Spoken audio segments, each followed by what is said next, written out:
And welcome back to this very special edition of Hannity. We are broadcasting live from the Atlanta anti-tax rally. We are in front of the Georgia State Capitol building and then around like 4 city blocks and then some. Over 15 to 20,000 people join us here tonight. And joining us now is the man who brought the issue of taxation to the forefront of the 2008 presidential campaign, Joe the Plumber, Joe Rosenthal. Welcome back.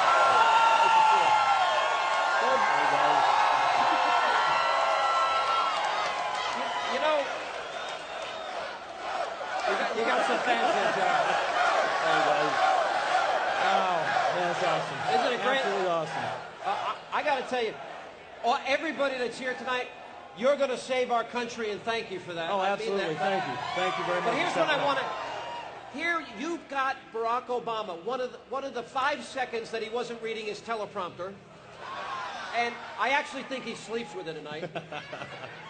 But you got him to say something that really got at least some Americans to pause. Yes. And he said, spread the wealth. And Joe Biden said it's our patriotic duty to pay more taxes. Yep.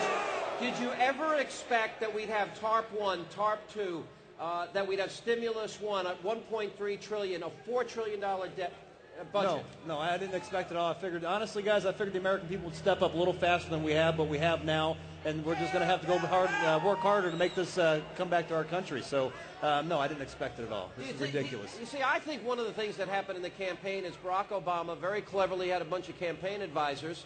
He read his speeches off a teleprompter, and then that 1 minute that you asked him a tough question, because just about every other anchor in America was getting tingly feelings running up and down their legs.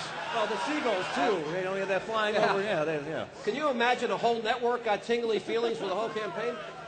But you got to ask a very pertinent question, and he said to you, Joe, I want to spread the wealth around. Exactly. And, I mean, you know, essentially what he said is he wants me to earn my money, he wants to give it to somebody else, and he wants me to go work for it again. I mean, that just makes no sense. Yeah.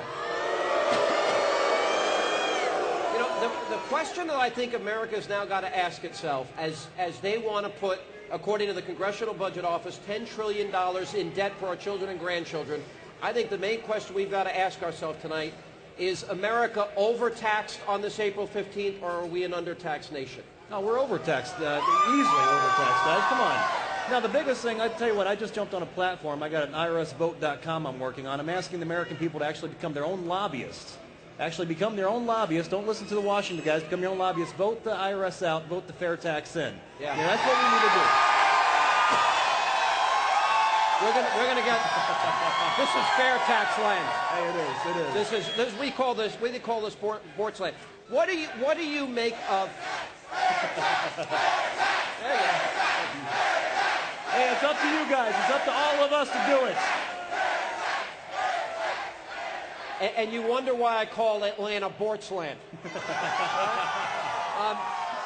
But I guess the issue here is I had an opportunity, and I wish I could literally spend an hour with every person here and shake their hand, because every person that I talked to had a story to tell me. And the average person gets up every day, and they get up at 6 o'clock, they may do a workout, they get their kids dressed from school, they feed their kids, and every person here, they work their 10, 12, 14, 16 hours a day. And all around the country, Americans pay anywhere between 40 and 50 to 60% of their income in taxes. So do you think that what we're seeing tonight maybe is the spark, the Proposition 13 that ignites a fire that Americans say, we're not going to take it anymore, and Pelosi and Reid and Obama, goodbye?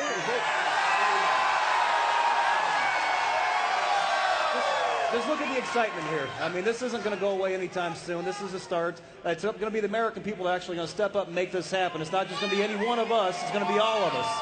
Yeah, it really is. You know, what did you make of the president? Because you obviously, you know, your moment helped John McCain, and I watched that debate up closely, and John McCain, they all started mentioning you. And now Barack Obama's had some time in office. What do you think of his policies up to this point? I'm not impressed with his policy up to this point, but you also got to remember he's just one man. I mean, Congress really bears a lot of the brunt here, a lot of the blame. So, and it's not that It's not that I'm weak on Obama. I believe he's made some mistakes that could hurt our country. I mean, he's pretty weak on foreign policy, which scares me. But that being said, it comes back down to Congress. You guys got to turn off the soap opera that is Capitol Hill, get unaddicted to drama, and actually expect them to earn their money. You know, now, by the way, I'd bet any amount of money. You know, they came out with the Department of Homeland Security that no longer uses the term war on terror. They're calling it an overseas contingency operation, which is amazing. But if you have a pro-life bumper sticker on your car, if you have an America's overtaxed bumper sticker, if you have a pro-Second Amendment bumper sticker, they're viewing you potentially as a radical. My question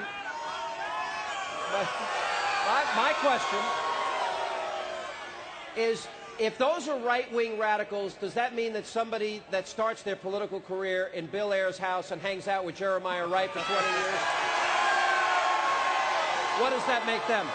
I'll tell you what, let me ask you one more question. Am I an extremist for saying "In God We Trust"? No. There you go. By the way, and I say God bless America. Absolutely. And by the way, we might want to steal a phrase from Jeremiah Wright. President Obama, there's 15 to 20,000 people here. You know what? If I was Jeremiah Wright, I'd probably say, America's voters have come home to roost. More of our coverage